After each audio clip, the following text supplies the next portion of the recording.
തിങ്കളാഴ്ച രാത്രി ചെങ്കോട്ടയ്ക്ക് സമീപം 8 പേരുടെ മരണത്തിനും നിരവധി പേർക്ക് പരിക്കേൽക്കുവാനും കാരണമായ സ്ഫോടനത്തിന് തൊട്ടുമുമ്പ് പൊട്ടിത്തെറിച്ച ഹ്യുണ്ടായി i20 കാർ ഓടിച്ചുകൊണ്ടിരുന്ന പ്രതിയുടെ ആദ്യ ചിത്രം പുറത്തുവന്നു.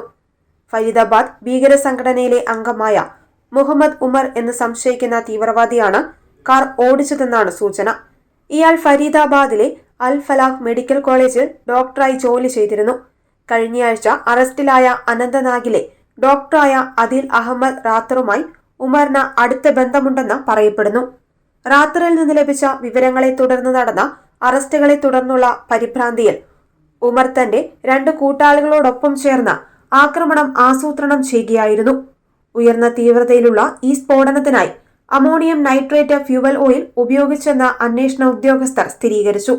പുറത്തുവന്ന CCTV ദൃശ്യങ്ങൾ പ്രകാരം തിങ്കളാഴ്ച വൈകുന്നേരം 6:52 സ്ഫോടനം നടക്കുന്നതിന് തൊട്ടുമുമ്പുള്ള ദൃശ്യങ്ങളാണ് പുറത്തുവന്നിരിക്കുന്നത്.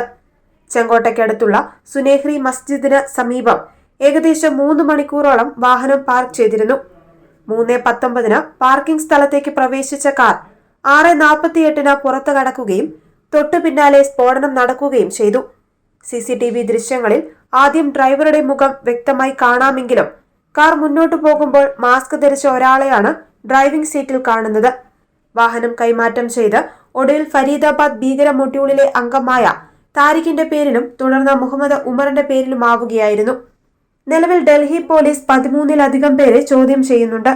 കാർ വിൽപ്പനയുടെ വഴികൾ കണ്ടെത്തുവാൻ അന്വേഷകർ ശ്രമിക്കുമ്പോൾ സ്ഫോടന സമയത്ത് വാഹനം ഓടിച്ചിരുന്ന വ്യക്തിയെ തിരിച്ചറിയുവാൻ DNA പരിശോധന നടത്തും. സ്ഫോടന സ്ഥലത്ത് നിന്ന് കണ്ടെടുത്ത 8 മൃതദേഹങ്ങളിൽ 6 പേരെ ഇതുവരെ തിരിച്ചറിഞ്ഞിട്ടില്ല.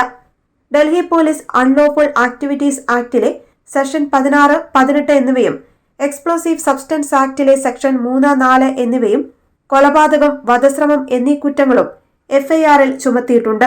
സംഭവത്തെ തുടർന്ന് ഡൽഹിയിൽ അതീവ ജാഗ്രതാ നിർദ്ദേശം നൽകുകയും നഗര അതിർത്തികളിലെ സുരക്ഷ ശക്തമാക്കുകയും വാഹന പരിശോധന കർശനമാക്കുകയും ചെയ്തിട്ടുണ്ട്.